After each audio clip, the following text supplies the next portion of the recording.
Hii nayo hatuna kelele. Hatuna kelele. Chelsea fan, kujeni.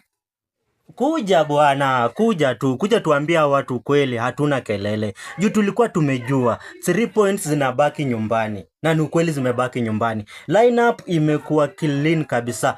Another thing, goal tamu sana kutoka kwa Cole Palmer. Kijana amekuwa kwa injury, akakuja kajigonga kidole, ana recover pole pole. Amechezeshwa 60 minutes. Zo tulikuwa tunexpect when Cole Palmer anatoka Estevao aingie. Anyway, ni sawa, tumewin game. Zo huyu kijana Estevao anahitaji minutes.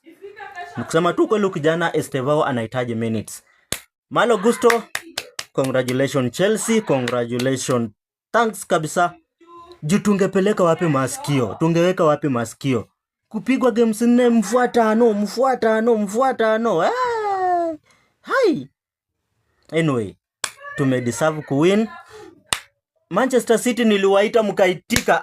Siwezi wasahau. Niliwaita mkaitika kabisa, mmenionyesha love support na tuendelee hivyo. Na nawapenda kabisa. Muendelee kulike mkinifollow.